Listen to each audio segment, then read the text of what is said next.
Shut up and sit down.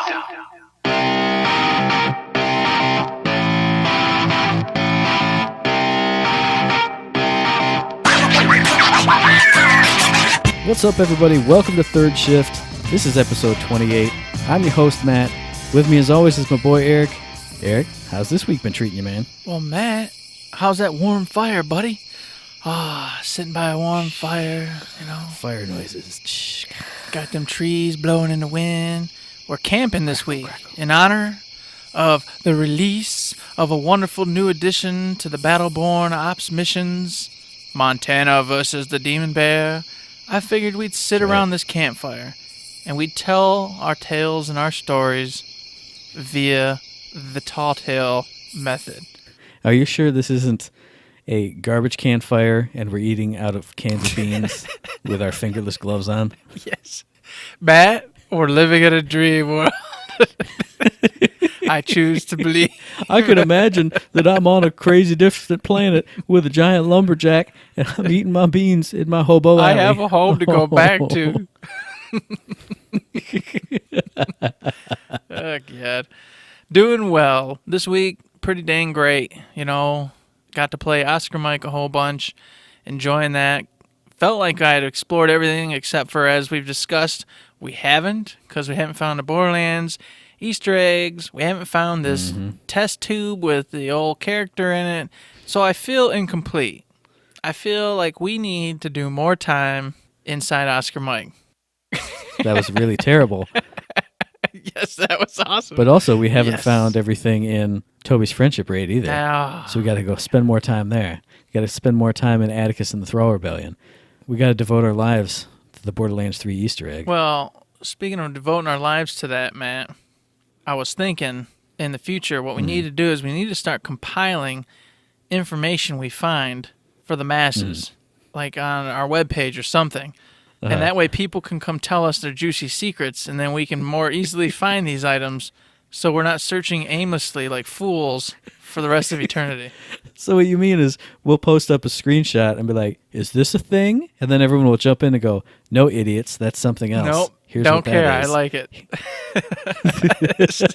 It still gets rid of some of the process for me, dang it. So behind the scenes Jones, we were playing through Oscar Mike and the Battle School on Saturday, having some beers, having a great time. We're like, what is this door? Why is this door closed? There's a UPR logo on the floor, and it's half covered by this door. What is this?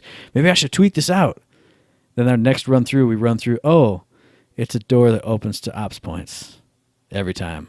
As long as you run straight to it instead of standing there like an idiot looking at General Mike while the story plays out. Well, I mean, that is standard operating procedure, though. It really is. Even if we aren't just staring at General Mike or the wall or the ceiling or the floor, you stand there and listen to the story. That's what you're supposed to do. But that's the whole reason they designed it. Why would I want to go spawn the room and then cut off the story? Because they go, oh, hey, you found a Ronin bot. Might as well kill him in midair with a melee attack. No. Precisely. So, thankfully, we didn't tweet that out and look like idiots because we found it ourselves 10 seconds later.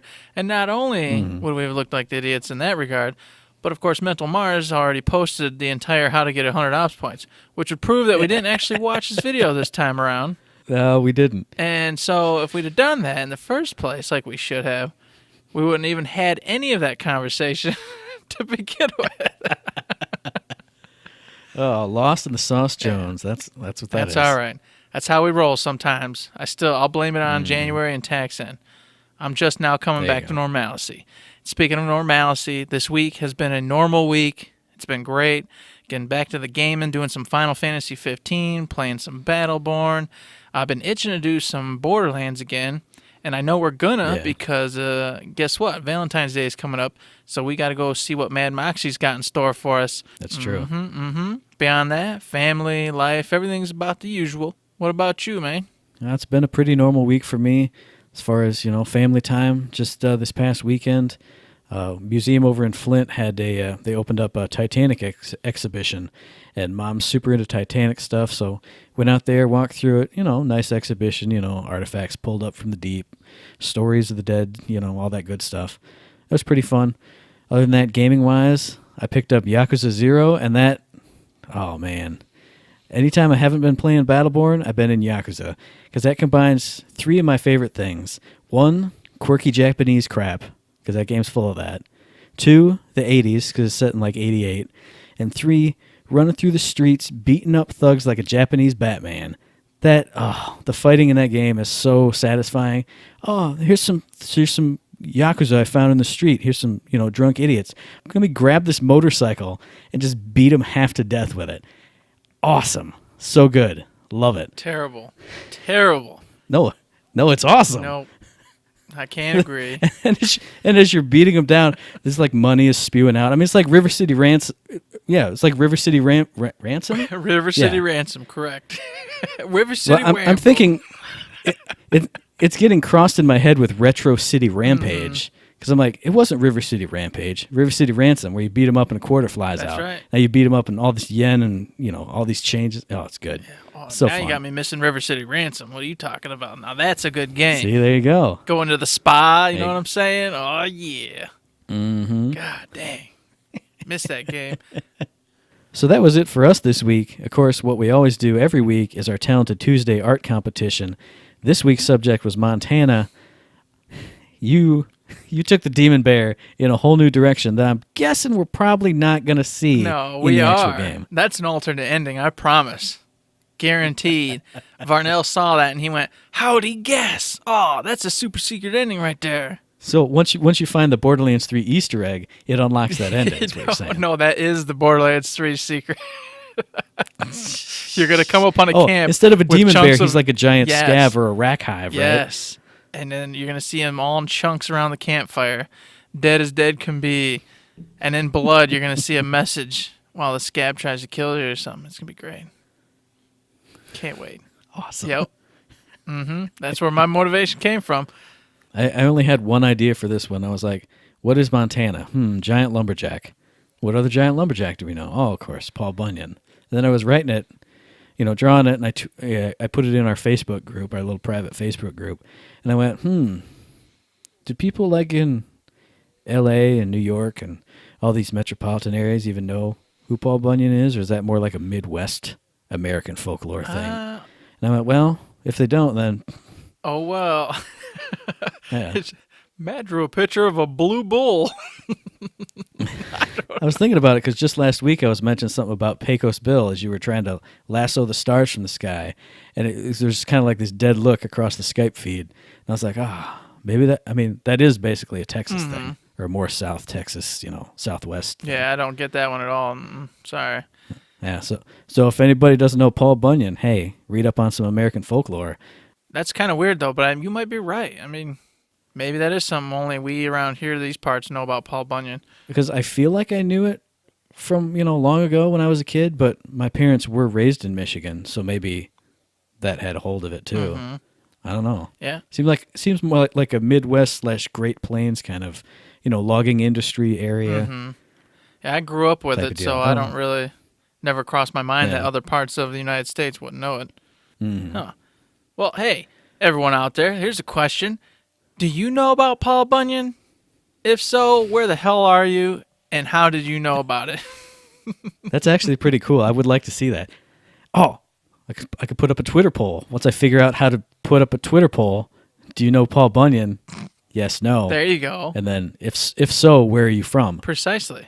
I like that. Danny, put up a Twitter poll. Figure out a Twitter poll. How to do that. Science. Where's soulless scientists when you need them? Yeah, there you go. Well, Sean puts up polls, too. True, we can ask Sean him. does know. Yeah, you're right. I've answered a couple of those. But yeah, that was Talented Tuesday for this week. We didn't mention Danny's because whatever. She's better than us. Yeah. Doesn't matter. We don't got to prop her up. She doesn't need it. That's what everybody on Instagram does. Exactly. And speaking of Instagram, you can check out the full versions of our Talented Tuesday artwork on Instagram. Hit up the Twitter for the preview versions. Oh, I reversed it this time. Ooh, Bam. Look at that. And then who's next week? It's your pick. Oh, God, put me on the spot. You put me on the spot, so I'm going to sing a song and stall. It's the Stalin song. Not to be confused with the Stalin song. No, we're not. It's about glorious Soviet leader Stalin. And it's song. Dun, dun, dun, dun, dun, dun, dun, dun. We're going to do Thorn. Boom. Okay. I got a couple ideas for her already, so it sounds like a good one. I don't think I have any ideas, but I'll come up with something. Yeah, as you usual. better. Because the audience would be disappointed. I will. If I don't see something from Matt next week. You know what? I'm going to work Pecos Bill into it, too. Just you watch. Oh, my God. Hell, I wouldn't be surprised. Amazing. So what the hell's going on at Gearbox this week, Matt? The Demon Bear launched. Yep. Demon Bear launched as we're talking. Well, a couple hours ago, but you know. Borderlands 3, anything going on? Sadly not, no. Nope. Okay. Homeworld? Nothing I've heard of. All right. Duke Nukem? Nope, but still pre-order your Bulletstorm so you can play Duke Nukem. Heck yeah. Let's see what else we got. Brothers in Arms? Nope, sadly not. Nothing. All right. So we're down at good old Battleborn? Well, we already mentioned. 1, Demon Bear launched. But 2, they had the Helix Gamers League Battleborn tournament last week. Want to congratulate friend of the show, Joe Zoes.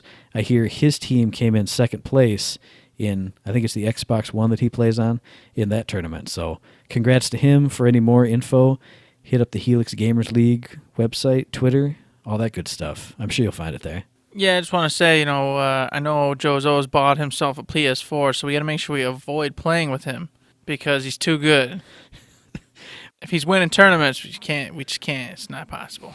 We have to go into like quick match or something, just a loose skill-based matchmaking. There you go. And we'll never see him. It'll be great. Don't match us up against pros because no, dead. Goodness.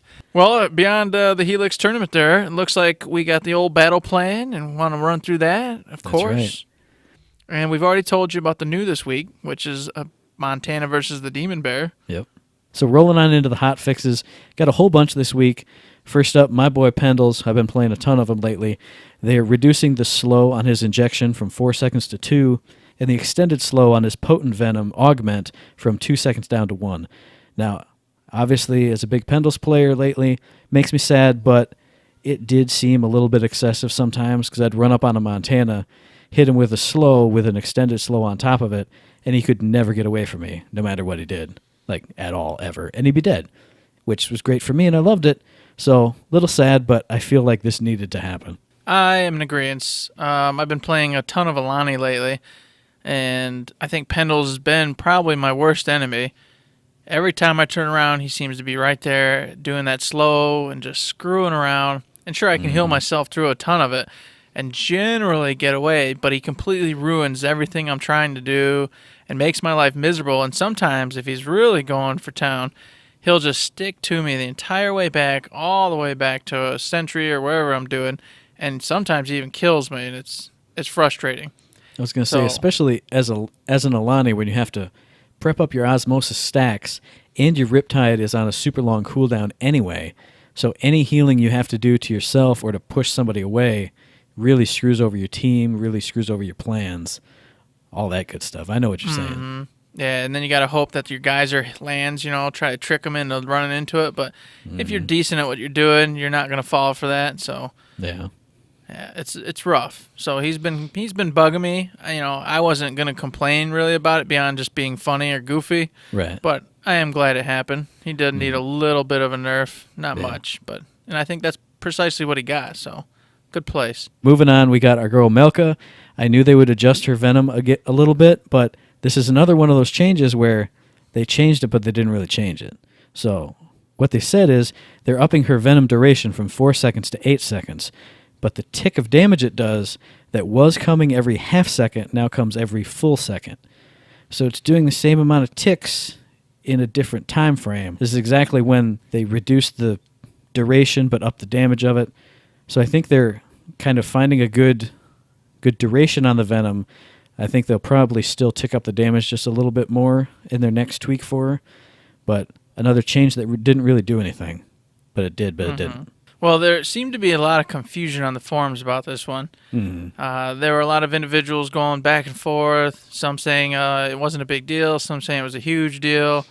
Some people were saying they're going to quit playing the game because they did this and they nerfed her. And I just rolled my eyes. Nobody could see it, but I just rolled my eyes really hard. Like you said, if you just read it, you didn't lose anything. Yeah. All they did was change the amount of time it takes for that damage to go. So it didn't change anything. Unless somebody has an ability to take a dot or whatever off of you. Right. In which instance, yes, it does affect you. But nobody picks those nobody anyway. picks those anyway. Exactly. Nobody. Maybe some coordinated teams and et cetera, but in quick plays and all that, you're not going to see that ever. Yeah. So nothing was done in that regard, and it was just like I didn't understand why there was such a huge commotion about her being nerfed and there's problems and everything. Of course, I wasn't gonna chime in because I have no stake in the game when it comes to Melka. So if everybody wants to go nuts about it, that's more than they're more than welcome to. So she got a couple buffs in addition to this one minor tweak. They increased the health regen for her adrenaline rush from 7 HP per second up to 14 HP per second. Still not a big change, not a whole bunch of numbers there. Maybe you'll see this a little bit more than with the 7. And then they also increased her pistol damage, her base attack damage, up 12%. I think it went from like 24 to 27. So she can poke at you with a slightly larger bee sting, maybe like a wasp sting instead of a bee sting. Well, I know you joked that neither one of those is too big of a deal, but I can tell you 7 to 14 is actually not that shabby. It's a much bigger difference than what when you look at the number, it doesn't seem like it, but when you look at an actual health pool and when that sucker's ticking, I mean, that is more than definitely a minor increase. I think it's a pretty nice buff. I think I just haven't played her enough to know how long that adrenaline rush lasts, because if it's like 5 seconds, you're getting 50-some health. Not a huge difference, but, it is something else. Hey, might be one extra hit. Yeah. One extra hit. As we've discussed with so many of these buffs and nerfs, it seems like they're just adding and tweaking one extra hit, one extra, second of survival, basically. And they're the ones with all the metrics, so they know. Oh, yeah. They said they watch it and pay attention, so they would know far more than I would know. Now, moving on to our girl Beatrix. Got a whole bunch of nerfs on this one. I'll kind of buzz through some of them real quick because I think a lot of them fall under the survivability tree for her. Base HP is going down 299. Lifesteal on her Bloodshot melee augment that you can get, which hits people with a needle. Lifesteal on that's going from 75% damage down to 50%.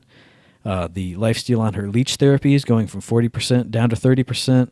And the Vitality Chirality speed buff is going from 50% down to 30%. Again, I think this is just kind of toning her down to do more of a fragile, sniper or, debuff character. Just toning down her survivability a bit, because I've been playing against a lot of them, and they don't go down as fast as like a Marquis or somebody like that. I don't know. I want to get in play her some more. I played her a whole bunch when she first popped, but not so much in the recent, last week or so. But when I was playing her, I remember being squishy as all get out. I remember my abilities being very strong, but I remember, if someone got in my face, man, I was dead in seconds. So I don't know. I look at that and I go, well, she needed, the nerf. We already talked about that last week. I was in agreement with that, but the whole the base health and whatnot, I'm not sure that was needed. I don't know. I feel a little iffy on that one, even though it's only at 300 health. But still, I think she needed every little ounce she could get in that regard. So I don't know. The other thing that builds into that is most of the Beatrixes I've been playing against have been on really coordinated teams. So anytime she's taking damage, she's backing up, somebody's jumping in, somebody's hitting me with some other garbage, and she seems to just get away every single time. Even when I'm playing Arena, I've got it locked on her, I'm hitting her with, my plasma pulses. She stays up way too long. Like, I can take an Arendi down like nobody's business, but a Beatrix, I was having a lot of trouble with her. So maybe it's just, personal experience, your way, my way. Either way, they know, and they did it, so we'll see if this sticks. One other tiny fix for her, they fixed it a little bit where the duration of her outbreak would last a little bit too long, so just clear that up. I don't want to be sick longer than I have to be, so I like it. Good news. I want people to be sick longer than they need to be. That makes me happy, Matt. Now, what about Meltdown Finale? They changed a bunch of stuff in there, right, Eric? Well, they sure did, Matt. Holy mackerels. They increased the experience gained by killing minions by about 50%. Holy bejoses. They increased the advantage threshold from 30 to 50 points. That's frickin' nuts. Holy cow. I know. And then lastly, they decreased MX Ultrabot base health approximately 30% from 6,300 to 4,500 at level 0. Now, we've only gotten to do a couple meltdowns. Yeah. And I thought it was pretty dang cool. I enjoyed it for what it was, but I can't speak to it because we did, what, 2? 1? I think we did 2. We won one very handily one. and lost another one also very handily. Yeah. Oh, yes, you're right, because I was very frustrated with that one we lost, yes. Yes. I remember that. So I don't have any good experience to really state whether this was needed or justified in any way. I feel like the Ultrabot health going down is probably a good thing because anytime we saw one, it steamrolled through us. It just didn't pay any attention. It just ran right through. Unless the wave was there. And then anytime we had one, it just blasted straight through. Like nobody could even touch it, basically. So, but like you said, I haven't played enough to really know. But I feel like at least the Ultrabot health decrease was probably needed. Probably in like extra quotes, because I don't know. And on a general basis, I would also state that the experience gained by killing minions boost was needed. Yeah. Because just like in Capture, Meltdown seems to be an area where you never get all your skills up. Because unlike Incursion, yeah, they have the shards and whatnot for you to go grab. You don't have time. Yeah. I mean, in every match I'm in, if I'm not there fighting to keep my bots moving and those bots from coming in my, my little min-rec, it's over. We lose. I don't have time to go running off to the side or going back, or I don't even have time when I'm respawning to go pick one up from the side. If I'm not coming straight back, you die, and then we're playing that whole seesaw effect going where, oh, you're dead, I run in, I die, oh, you come in, oh, you die, and then back and forth we go. Yeah, I think for me, the only time I actually go and get shards, even after I've respawned, I mean, like the big shards, not just the shards on the way, is when their grinders have already moved and our point total is like 3. I'm like, oh, well, might as well at least get the shards and try and get some gear up and try and do something. But otherwise, like you said, it seems like not a waste of time, but you spend too much time doing it if you go back to do it. Mm-hmm. I mean, there is that downtime, but, after both waves are dead. But usually at that point, there's like a Galt in your face or an SNA that's trying to pull you. So you end up in that little brawl in the middle, that little kind of pointless brawl that damages everybody, and then there's waves again. So you have to clear the wave because you can't let them, I feel like there's no organic break to go back and get shards. It's just, if you're somehow super lucky and kill everything, then you have plenty of time. But we're never those guys. No, we generally aren't. So that pretty much wraps up our current thoughts on Meltdown Finale, which you can find in the Quick Match queue. They said Quick Match is unchanged, Bots Battle is sticking around, old man frown on my face, but they said they're looking into maybe doing some adjustments to it in the future, hopefully like actually making the bots hard to beat like an actual Forest. Matt, that's for sure what it is. Okay, listen. Varnell said, we heard some great feedback. Well, actually, it was probably Joe, because Joe writes these things. So, Yeah. Sorry, not Varnell. Joe said, hey, we've heard some awesome feedback from our people. Well, duh. That's me. I was going to say, you heard some awesome feedback from 2 awesome people on the airwaves. Bam. No, we already, we talked about it before, and I've seen it on some forums as well. The same idea with that they need to be harder. So It's not our idea; it's everybody's idea. But I said it first. Yeah, we'll claim it, right? Who's gonna say otherwise? Nobody. I was gonna say when they announced it, I said, "Hey, maybe it'll be crazy big badass Doombots." So there you go. I said it. I said it first. That's right. But Joe did say that he heard us all talk about it, us being the community. Yes. And I do foresee us getting some kind of, hey, turn them up to 11 sort of idea going around pretty soon. So I'm pretty stoked about it because as long as they turn that damage way up, I don't mind the challenges and et cetera staying in. Right. But as it stands, they are pretty freaking easy. And basically just for new individuals coming in to learn how to play. It's one of those weird cues. Because even earlier today, right before I had to drive out to meet you guys for lunch, I was like, I want to get a quick game in. I was like, well, I could do Bots Battle because that will be fast. But I felt like dirty. I was like, should I? No. I'm going to play against humans. But that's just me. That's how I am. Yeah, you're just grumpy. Get over it. I'm old man cranky because I got that shit before Bots Battle came out. Oh, God. You're going to say this every episode? I mean, is this how we're going to go? I got old man cranky with a bit old man cranky. Oh, Jesus. Well, I am old man cranky. That's all right. Moving on. To something I'm excited about. Yes. Big Head Rumble. Oh, my gosh. I totally forgot that this was going to be happening. Well, I don't think they announced that it was specifically going to happen this week. Okay. I think this was just in the pocket of, here's a bunch of weird stuff we're going to try out soon. Yeah, I think it was maybe just the first one they mentioned. So Yeah. I kind of just went, okay, that'll be the one they do next. But you're right. I don't think they actually stated it was. So Anthony did tweet out just yesterday or the day before the porcelain doll Beatrix with the giant that was head. amazing. That was pretty freaking nuts, man. Yeah, I loved it.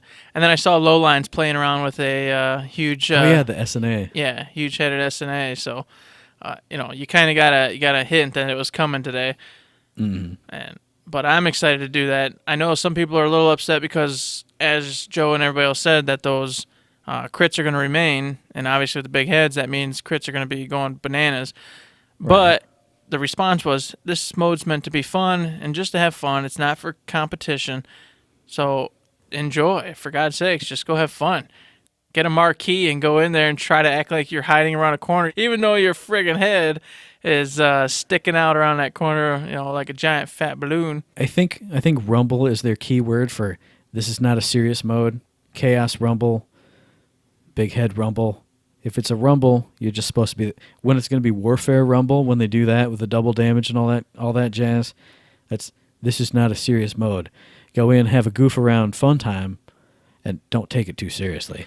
And speaking of taking stuff really seriously, they said that Versus Draft is leaving the PC today on Thursday when we're recording this, and then it's leaving consoles on Monday, I guess, to just kind of clean up the queues and not split the existing player base between 4 different queues. Mm-hmm. And then I think they're probably working on, tweaking that around a little bit. I am 100% sure that we'll be back in the coming weeks, but it's going away in either right now or a couple short days. Yeah, they did state that they're going to go ahead and change it up a little bit and bring it back at a later date and time. So that'll be something to look forward to. I only did a couple rounds on it. For my tastes, it was just too slow, as I stated last time we talked about it. And a quick side note, back on that Big Head Rumble, don't be confused with Chaos Rumble, because this one does enforce character uniqueness. Right. So just to clear the air on anybody's, if there's any confusion, this one does not work as Chaos Rumble does. But I agree with what you're saying. If it has a rumble in it, it's just for fun. Then moving on from changes to queues this week to upcoming queues in the following weeks, they said on the 9th of February, they're going to be dropping Solo Queue. That's going to be the pick ban system and solo only. So if you can't go in there and queue up with your buddy. But they did say that when this queue starts off, everyone's ELO, everyone's skill ranking is going to be at the default or refreshed or however you want to think about it. So if you've been really, really bad in all of your other matches and, you feel like you've gotten better, but maybe you're still not over that ranking hump, this is kind of your fresh, go in, prove yourself again. Or if you're really good, and now you can maybe get matched up against newbies and just eat them for breakfast.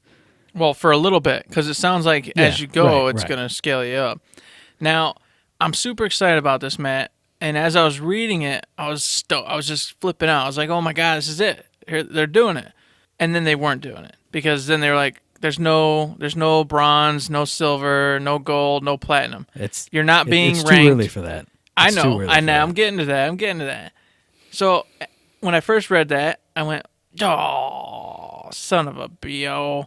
And then, of course, they said, hey, and then we're going to add in duo queuing. And then I went, oh, that's awesome. It's perfect, because obviously when me and you get on, we can team up and go in there. And as a team, we usually do better, most of the times anyway. There's been exceptions to that rule. We always do better than we can individually. Yes. I would say. Unless we've been drinking a lot, and then we're basically individuals anyway, but drunken individuals. I was going to say, then it doesn't matter, because we're garbage regardless. Precisely. I was a little saddened. But then I said, Eric, what do they do with all these modes? They test them. They kind of, hey, here's this quirky, strange, cool new thing we're doing. And then they take it away, then they reiterate, and then they bring it back bigger and better. I think this is the test, or not a test, but the first iteration into their actually getting us ranked play mode.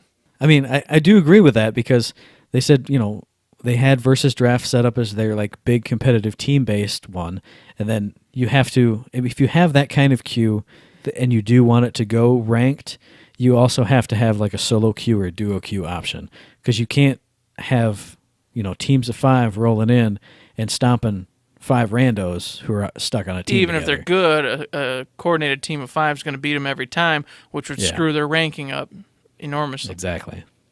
So I feel like all these pieces put together equals them working on finally getting in a legit ranked play mode, which I can't wait for because, Platinum City, here I come. Yeah, right. Silver City, here I come. How about the rules for this ranked night is you have to play Kelvin all the time. Oh, ranking down the toilet. No, see, and here's a quick crybaby moment in case we haven't already crybabied about this before. I hope they take a page out of some of the other ones who once you rank, you can't go under. So if you make it to silver, you can't fall back into bronze. So once you play 10,000 Alani matches and get yourself up to silver, you can screw around as Kelvin and just be complete trash. And that's just it. That is actually you hit it right on the head. Because if I go into ranked, I mean I'm pretty competitive. I'm not crazy competitive, but if I go into ranked and I'm actually trying and I make it to silver, gold, wherever I fall in it, I want to stay there. That's where I'd like to end that season at. And so guess what? Hey, Eric, why don't you just play something else, man? Let's have fun. Nope. Not having fun. I don't think we would queue up in a ranked match and go, and that's I'm true just playing random. I'm going to be Boulder today. No, that's you and I are both smarter than Borderlands that. nights, Even we when would are obviously drinking. go do something else. I get it. Yeah. But still, I don't know. I just like the idea of being a little not carefree, but I just don't like that pressure where, if I make one wrong move today, I'm going to be bronze again. That's just that saddens my heart. I don't want that to happen. So or you see the team getting selected and you're like, oh well, I don't know how well this group is going to do. We don't have a really good tank, etc. I better just be my best character and only play that character all the time. I get what you're saying. But we'll see if it even gets to that. This could all be. We're kind of jumped into conjecture a little bit, but that's all right. A little bit. Dialing right back down to what they did say, they said that that solo duo queue is going to come on February 14th, so Valentine's Day. Jump in there with your sweetie. Eric, jump in there with me. Oh, I will, Matt. You know that. They said that will run from that date until Monday, so it'll be a nice, about half week, a little over a half week for that. And they said in the future they do want to start scheduling out like solo queue days and versus draft days. They said solo queue they're looking at having like as a Wednesday queue. I don't know if that means like from Wednesday to Friday or whatever, or just Wednesday. And then talking about versus draft being on Saturday / the weekend. So having like kind of almost like, raid days or serious competitive days. Here are the days those big queues are open and then they're closed and you can go back to quick match, casual matches. Other than that, I like the idea. I like the idea, but on a one-day basis, I don't. Because say it's like Wednesday only. Well, what if I can't play Wednesdays? What if that's date night with my wife or something? That's impossible. Right now, you and I can't duo on a Wednesday night unless you stay up for one super late match, and then that's all we get. Yeah, 1, 2 tops, and then I'd be crashed the next day. But so I don't know. I hope it's more than just one day, but I definitely like the idea of it being okay. Thursday, Friday, Saturdays are competition nights, and bam, that's what it is. And then the rest of the week, hey, relax, have fun. Don't worry about it. Don't sweat it or practice, for the next week. So yeah, for you super competitive types, you can have these are my Battleborn days. I play solo queue this day. I play versus draft with my buddies on these days. And after that, I go and I play Titanfall, or I play Witcher, or I read a book, or I go see a movie, or I don't have to plan out to be on every single day trying to get my rank up all the time. Yeah. I appreciate that as a guy who doesn't want to play the same game all the time. Now, moving on to the community spotlight. This one was really cool. I don't know if people have been seeing all the tweets and I'm sure it was all on the forums. It was all over the Reddits, the place. Everywhere. But this was really cool. At PAX South, a user called Rolling Ewok I think that's her name on Twitter, but I know that's definitely her name on the forums. Did a really awesome Khaleesi cosplay. Did the whole Battle Throne stuff. It was really cool. Oh yeah, I was like, holy bejesus, man! Makes me wish I could be creative. Just get in there and do something that awesome, but I can't draw stick figures right, let alone build these entire frickin' entities and cosplays. I mean, like, oh my gosh, man. The time and work involved is nuts. For all those guys and gals who cosplay out there, I'm envious because it's something I wish I could do, but I'm too lazy. I don't have the art. And plus, as we always say, hey, let's go cosplay, Eric. Okay, you can be bald Oscar Mike, and I'll be fat Galt. Yes. There we go. Yeah, we did it. Boom. We done. did it. Yay. We're dumpy white guys. Aw, but if we... I'm Galt with glasses. That's right. Hey, who's got glasses in this game? Nobody. Oscar Mike's got him on under his helmet. See, it's like a... Yeah. See, now there's headcanon. Somebody's got a fan No, art of I'll it. just... Put it on Tumblr. I'll just go to the Borderlands world. There's some people with glasses in that, right? TK. Oh, Shade. Yeah. I got to get round sunglasses so I can cosplay as Shade. There you go. Perfect. A big old fat bucket hat. And just, yeah. That'd be amazing. I can steal Player X's Asian hat. That sort of works. It's close. Then moving on to, they had a nice big lore segment, pretty much the intro to the Demon Bear extravaganza that's going to be happening. I thought it was pretty fun. Yeah. Not a lot of meat to it, but it was a fun lore segment. It wasn't short as in short, but it was... The content was only took place over what, like 5 minutes? I mean, it was a pretty short storyline. And like you said, it was just a whoop, hey, here's how this all went down, and go. But I like how it brought together those particular characters, because, it is a question, like, well, why are these particular characters hanging out and doing this? Oh, well, that's why. I also like that it pretty much bridged straight from, hey, Battle School is going on right now, and then... Whoop, Montana hopped in Nova, and off they go to fight the Demon Bear. It joined the timeline together. You know exactly when this happened because it's happening right as that's basically, going on. as Oscar Mike and Galt and them are taking care of business on one end, Montana's taking care of business on the other end. And, we talked a little bit about that Helix tournament that took place last week, and Matt. In the coming up section, they went ahead and talked a little bit more due to popular request, the Choctaw Festival of Gaming, and how there's a wonderful Battleborn tournament taking place there, which is in Durant, Oklahoma, for those of you who do not know or are interested in participating. In a nutshell, if you're interested, go take a peek, but in the coming up section, they did note that the qualifiers are going to be held on February 11th at 9 a.m. Pacific Time, 12 p.m. Eastern Time. Make sure you go ahead and head over to their website and whatnot to get registered if you're interested in competing. Then also in the coming up section, they said skins will be coming for Shane and Aurochs, Boulder, Kelvin, Whiskey Foxtrot, and the Fat Chicken Ernest. No hints on what those are, but I would, I'm hoping for like another themed set. I like when, when any kind of game does, themed sets of skins. Skins are awesome, but none of those characters really strike my fancy. Ernest, I guess, would be the only one I'd be mildly interested in. But the rest of those guys and gals, I don't play. No, you want a Kelvin skin. So you can go, I got my Kelvin skin. Let me go be. Oh, I hate Kelvin. I suck so bad with Kelvin. I don't understand. Know why I can't play you. No, I still got to finish up some Phoebe skins, man. I don't have their medieval skin. That's true. I've got it. I'm rolling around with fly with my Phoebe. I'm just, I got to figure out a way. I got to sell blood or plasma or something, I guess, to buy these skins. There's a place over by Candyland. It's just like 2 streets down. That's Get right. yourself a dirty needle.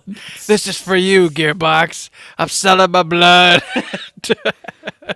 Well, don't just pour it over the Joe Shrine. That crap can make you money, right. dude. I need to stop sacrificing Put it in a bag and just take it down to I did it CSL for Plasma. you. Here you go. It's only a day old. See, there you go. Once you pour it over the shrine and light your candle and pray to Joe, then you can just be like, okay, well, I have it in the ceremonial cup. I'll just take it down. Here you guys go. Well, I'm just going to go ahead and drill a hole in the middle of the table and put a little funnel down there at the bottom of it. So as I'm pouring the blood over the candles, it just siphons right on down to the bag, and I just take it straight in. Perfect. Problem solved. There we go. There you go. That's terrible. So that about wraps it up for the battle plan, Mr. Matt. I think we're all good on that end. And to kind of Yes, tie we are. things up for the week, we thought we didn't really discuss it last week or the week before that, really. Life's kind of been getting away from us, but there was an AMA not too long ago. What was it, the 17th or something of this last month? Yeah, it was 17th of January. There was an AMA, several individuals, many of whom we know, were over there asking Varnell, Anthony, and was it Grant? Yeah. Yeah, Grant was there asking too. them some questions, and went through a lot of it's kind of already taken place with the winter update. But one that I was pretty stoked about was the fact that he mentions in there, somebody asked a question about upcoming story and whether or not they're going to... Oh, they asked whether or not we're going to be able to reverse the issues or if everybody's going to die on this last star. And he says, that's something I want to explore deeply in later content or later something or rather. Yeah, it was later something, because I don't think he said content, but he wanted to explore it later. Yeah, I don't want to say content because I don't think he promised that, but he said something he wanted to explore it deeply later. So that just goes back and supports what I've said, in that after Phoebe's, I think we can expect at least one more story in finishing up the reversal of all this Varelsi bullcrap. So that got me stoked. I was like, oh man, I think I'm on the right track. My conjecture land theory might be coming true. Yeah, I think that's something we've both been wanting for a long time. Like we said in the Conjecture Land episode, when you asked, are we going to see that? I think you have to. When you do something that big, and this is the last star in the whole universe, you have to show it coming back or, something like that. And hearing that it could be in the works, like you said, gets me stoked. And too. tying in with that, another question was, are you going to do any kind of graphic novels, comic books, movies?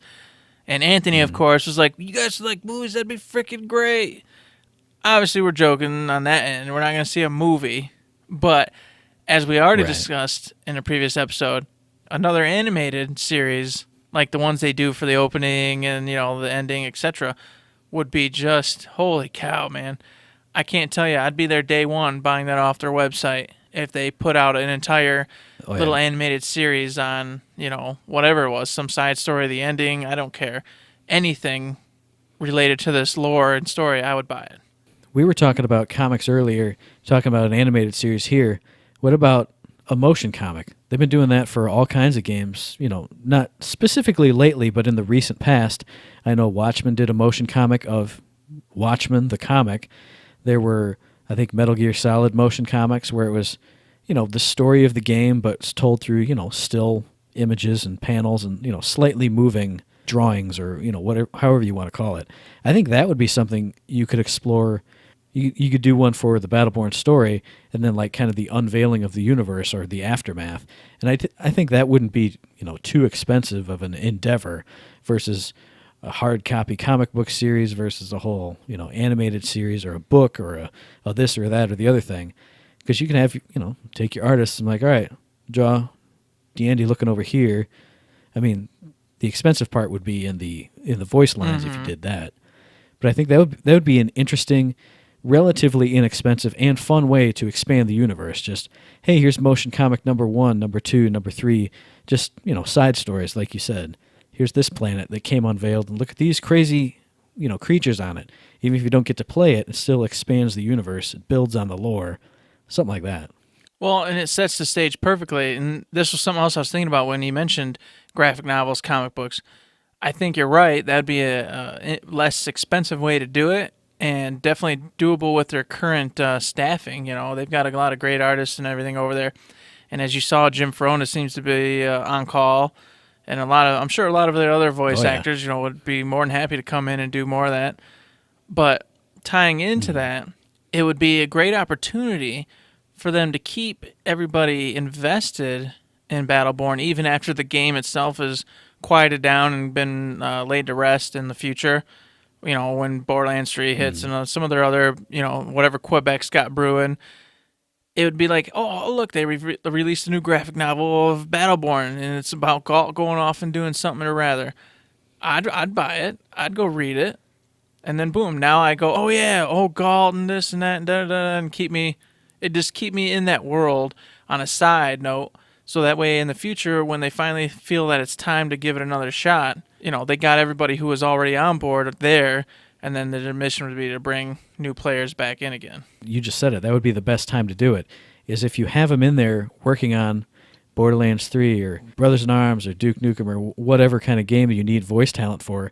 Hey, why don't you read 3 or 4 or 5 or 10 more lines for this motion comic we can throw together? Just, quick takes, nothing super in-depth, and then we can throw that in there to jazz that up a little more.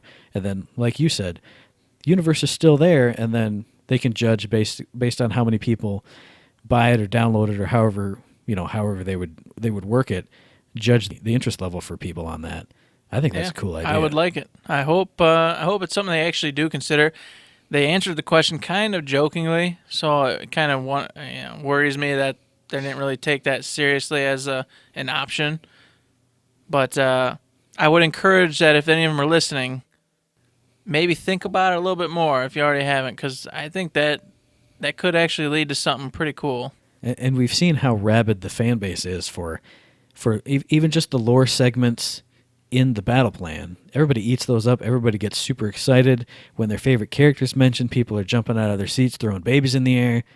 So if you added something on top of this, even if it was, hey, pay $1 to download Motion Comic number 0.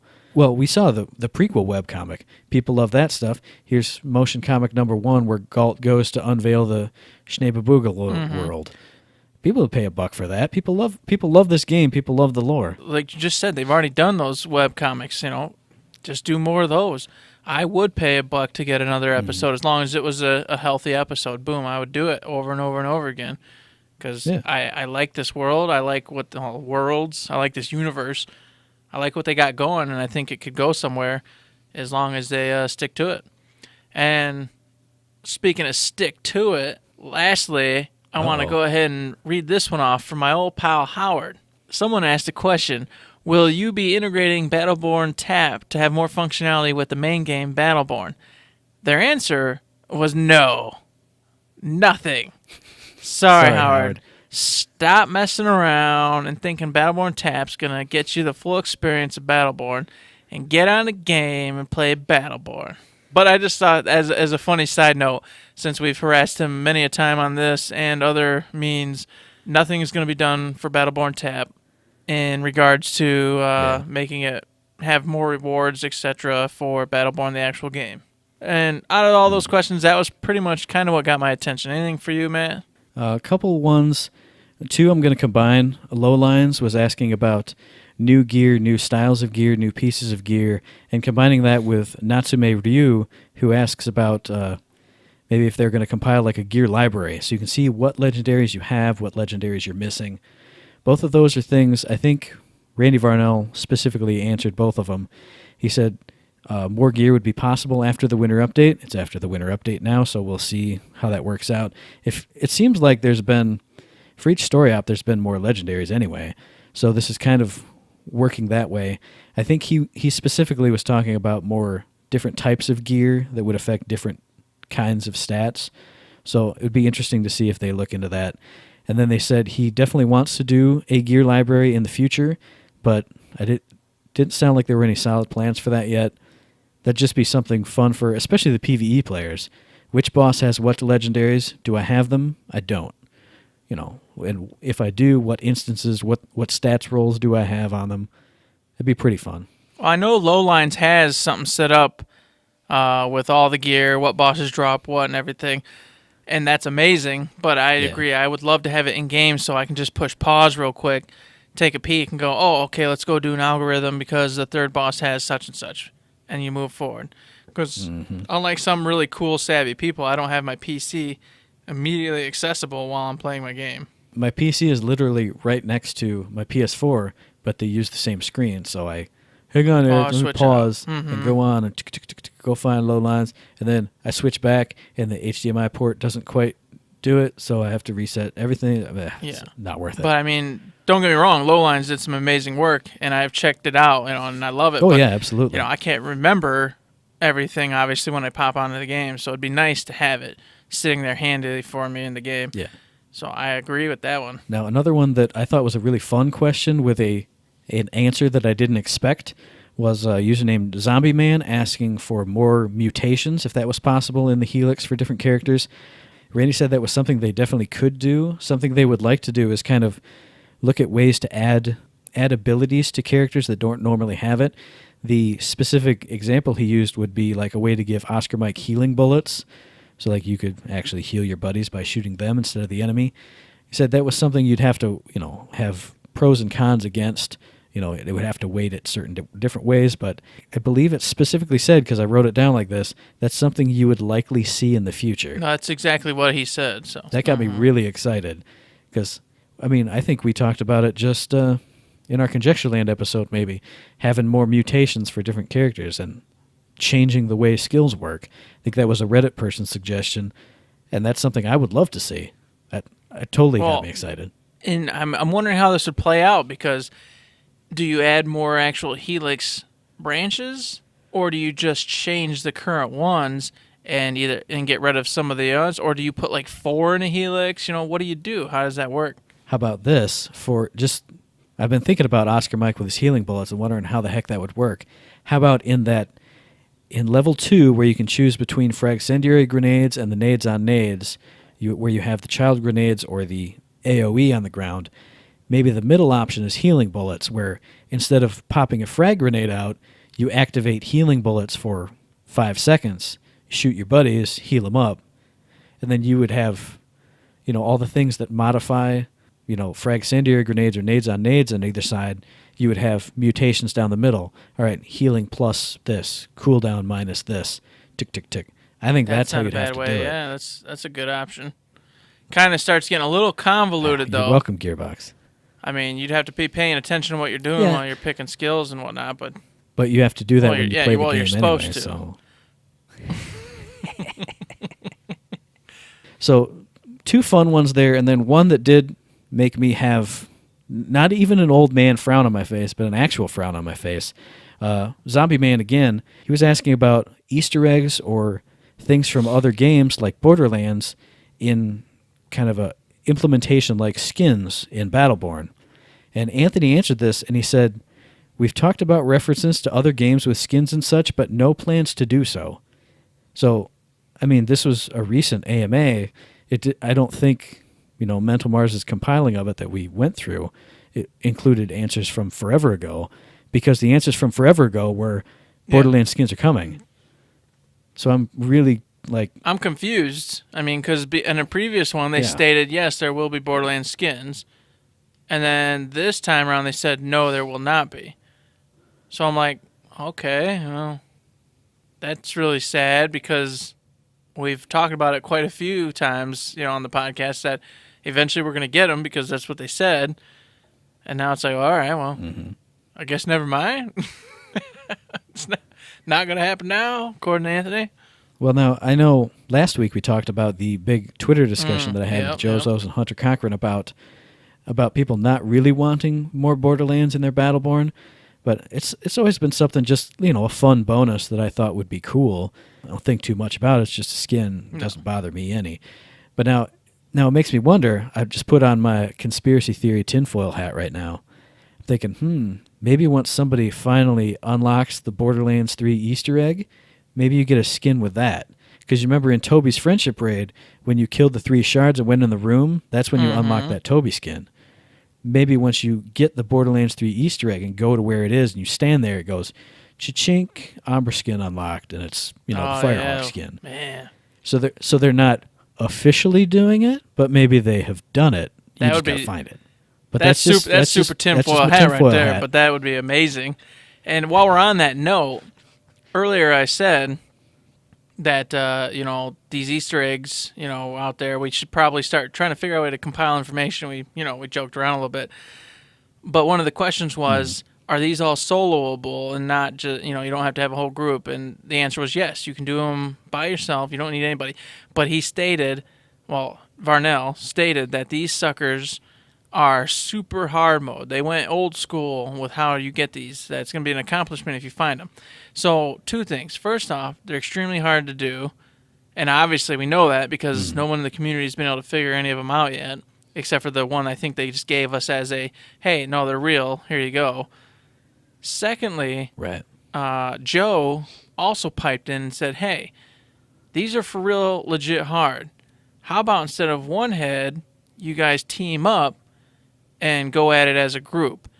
So I know we were laughing and joking about it, but I'm kind of serious. It's something maybe if we compiled our information and any kind of, if you see something odd, post it up. We need to find someplace to post this so that way we can find these freaking answers, because me and you are never going to do it on our own, man. It's not going to happen. It's just the old rule. If you see something, say something. Exactly. And I believe they've got an Easter egg hunt thread in the forums. And I do want to give some credit to, I know last week I talked about Jozo's and his mysterious buddy working on stuff, and I didn't want to give it away in case they were really close to an answer. That mysterious buddy is at DavidFabian145 on Twitter. I want to give him a shout out just because I didn't specifically say his name in the last episode, and it seems like he and Joe and everyone else who I've heard about are finding out how super convoluted all these Easter eggs are to find. So I don't think I'd be giving the game away if I said, hey, go check out his Twitter, check out the stuff he's been saying and doing. I know he's got a YouTube channel as well that he links to on his Twitter a lot, showing off, kind of his secret egg hunting technique and all that stuff. So definitely check out that guy. Check out the thread that I believe is in the forums. And like we said, if you see something, say something. Let's all get our brains wrapped around this. Because we need to figure out what the hell's going on. And obviously, as I said, it's not easy. It's not going to be just, hey, here it is on a hidden wall. It seems like you're going to have to do a lot of footwork to get to it. Yeah, because one of the things, I'll just say it because his video's been up for a while, that old David Fabian, Psycho Solus, I think is what his name is on Twitter, he showed off a bit in Toby's Friendship Raid when you have that big conveyor belt room with the 3 tiers. If you're Benedict and you shoot a boomsday up, where the arm comes down to stack up the crates so you can jump across, you can shoot a boomsday up into a little square hole that takes you off the map, and you can fly around in the back of different maps and fly into like that second secret shard area. You can get your boomsday up and around, do like a Death Star trench run, and hit it from inside that other room. I'm assuming there's all kinds of different areas outside the map you can go in that, via that one little hole that is, it's specifically right there. It's not like you have to glitch through anything. There's a hole that takes you off the map. And I know he's done a video of Atticus and Thrall Rebellion as Benedict again, where you can fly off the map and behind a waterfall, and then there's all these kind of ledges behind the map. All kinds of crazy stuff. So check that stuff out. Check him out. Check the thread out. Check it out, man. So yeah, I think that wraps up our discussion of the AMA. There are a couple other things I wanted to mention, but it would kind of take us into either old man cranky discussions or just way too deep discussions. So a lot of good stuff was talked about. If you guys haven't seen that AMA, Mental Mars did a nice recap of it all. He tweeted out from his Twitter. I retweeted it from the show.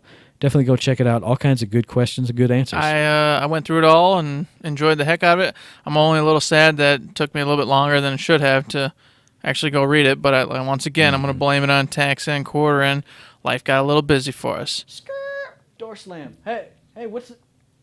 Dude just handed me an envelope. What? Paper tearing noises. Oh, I opened Is this up the envelope. mailbag? Here's a question. Oh, my God. It's the mailbag. That's amazing. Oh, my goodness. Jeez, Freshly Pete. delivered. Who would have thought we were going to have mailbag time? It's always time for the mailbag, dude. So this mailbag entry reads, Hey, Matt, long-time listener, first-time caller. I noticed that you guys end the show with, don't forget to save. Well, golly gee, where did that phrase come from? P.S. You guys suck. P.P.S. Just kidding. Oh, this isn't a long-time listener, first-time caller. This is from Danny, our audio person. So, Eric, where did don't forget to save come from? Don't forget to save comes from Borderlands night. And for all of That's right. those that don't know, Borderlands night is a special night where me and my buddy Matt get together and we have many beers. And we play, Many beers. Guess what the game is? Borderlands. Now, in recent years, we've been playing Battleborn. Yeah. Because, Borderlands we played through. But we've been going back once in a while. Oh, yeah. So it came from the fact that we'd get so drunk that we'd sometimes just shut the game off. That's true. And then we would lose things, okay? And then we'd get back on, and we'd be like, well, I thought we did all this. What's happening? I swear to God, I got a legendary sniper rifle. Where'd that go? Yeah, I picked up an unkept Herald. What happened to it? Hey, did you save your game? I don't remember. Yeah. How am I supposed to know? What I'm want lucky from I me? remember that sniper rifle. What do you want from me? I had a 5th GB.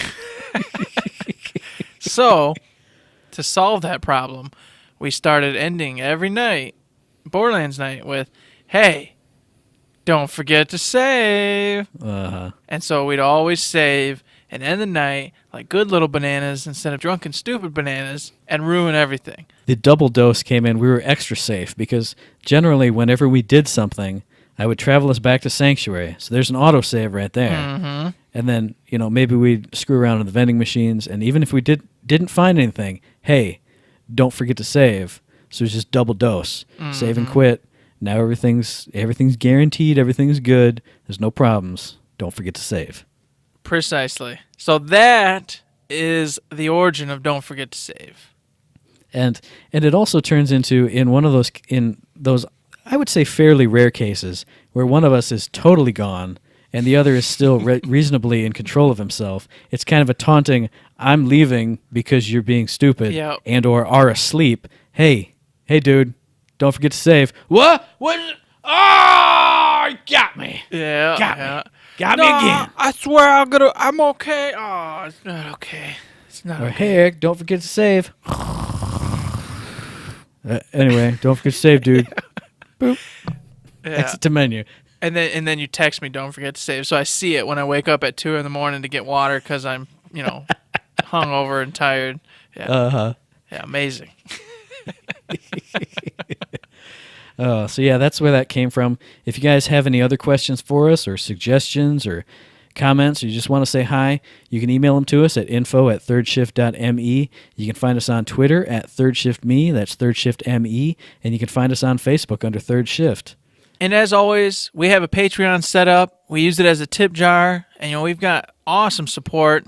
Right now, some of our listeners have been with us since the beginning. Recently, some of them upped their support, and it's just, we're very thankful. It's one of those things where you're like looking at it and you're just like, holy crap, man. If I can make 6, 7 people this happy that they're like, hey, here's $1 or $2, that's awesome.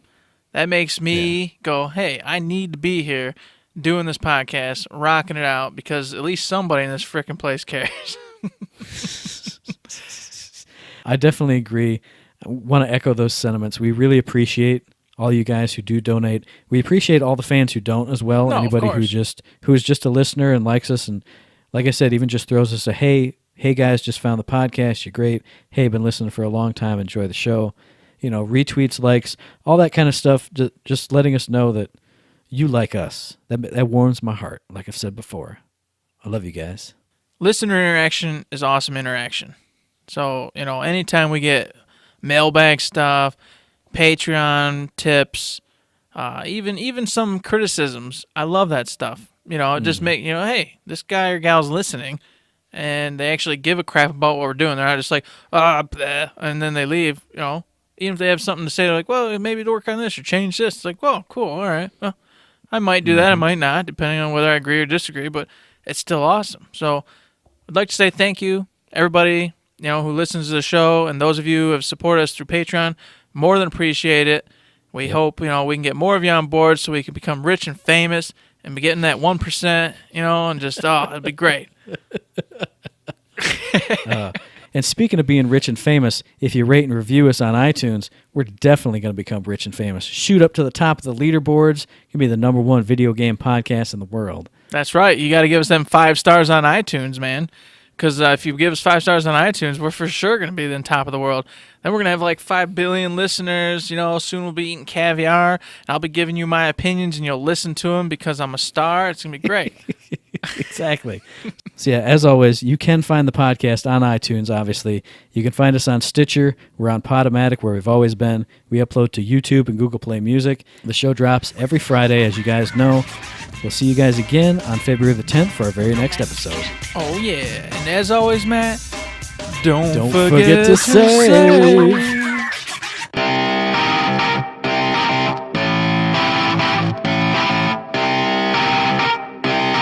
Shut up and sit down.